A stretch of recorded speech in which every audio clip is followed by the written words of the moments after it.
দর্শক সহকর্মী ফারিহা সাজনিনের কাছ থেকে জানবো আবহাওয়ার খবর। ফারিহা, আজ সকাল থেকেই বৃষ্টি হচ্ছে, আবহাওয়া নিয়ে আপনার কাছে কি খবর আছে আমাদের জানান। ধন্যবাদ আফিফা। দর্শক, আজ 17 জুলাই 2025 তারিখে দেশের সর্বশেষ আবহাওয়ার তথ্য থেকে আমরা দেখতে পাচ্ছি সিলেট, চট্টগ্রাম, ঢাকা ও ময়মনসিংহের অধিকাংশ জায়গায় এবং রংপুর, রাজশাহী, খুলনা ও বরিশালের দু এক জায়গায় অস্থায়ীভাবে দমকা হাওয়া সহ হালকা থেকে মাঝারি বৃষ্টিপাত হতে পারে। সেই সাথে দেশের কোনো কোনো জায়গায় মাঝারি থেকে ভারী বর্ষণ হওয়ারও সম্ভাবনা রয়েছে। বর্তমানে ঝাড়খণ্ড ও তৎসংলগ্ন এলাকায় অবস্থানরত লঘুচাপের প্রভাবে পূর্ব উত্তরপ্রদেশ ও তৎসংলগ্ন এলাকায় অবস্থান করছে। মৌসুমী বায়ুর অক্ষের বর্ধিতাংশ ভারতের ঝাড়খণ্ড, হরিয়ানা, বিহার ও বাংলাদেশের মধ্যাঞ্চল হয়ে আসাম পর্যন্ত বিস্তৃত রয়েছে, যা বাংলাদেশের উপর মোটামুটি সক্রিয় এবং উত্তর বঙ্গোপসাগরে মাঝারি অবস্থায় রয়েছে।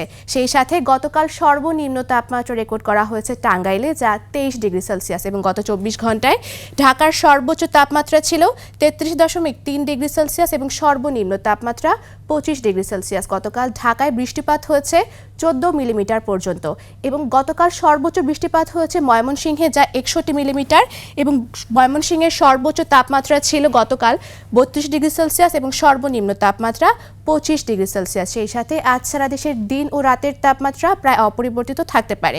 বর্তমানে বিশেষ কিছু অঞ্চলের তাপমাত্রা যদি আমরা দেখে থাকি, তাহলে সিলেটে 28 ডিগ্রি সেলসিয়াস, ঢাকায় 27 ডিগ্রি সেলসিয়াস, খুলনায় 30 ডিগ্রি সেলসিয়াস এবং বরিশালে 29 ডিগ্রি সেলসিয়াস রয়েছে।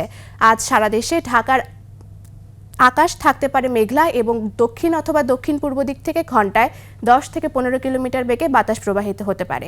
আজ সকাল 6টা অনুযায়ী ঢাকার বাতাসের আপেক্ষিক আর্দ্রতা নির্ণয় করা হয়েছে 98% এবং আজ সূর্যোদয় হয়েছে ভোর 5টা 20 মিনিটে এবং সূর্যাস্ত হবে সন্ধ্যা 6টা 48 মিনিটে।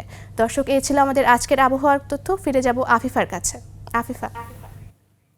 ফারিহা, ধন্যবাদ আপনাকে।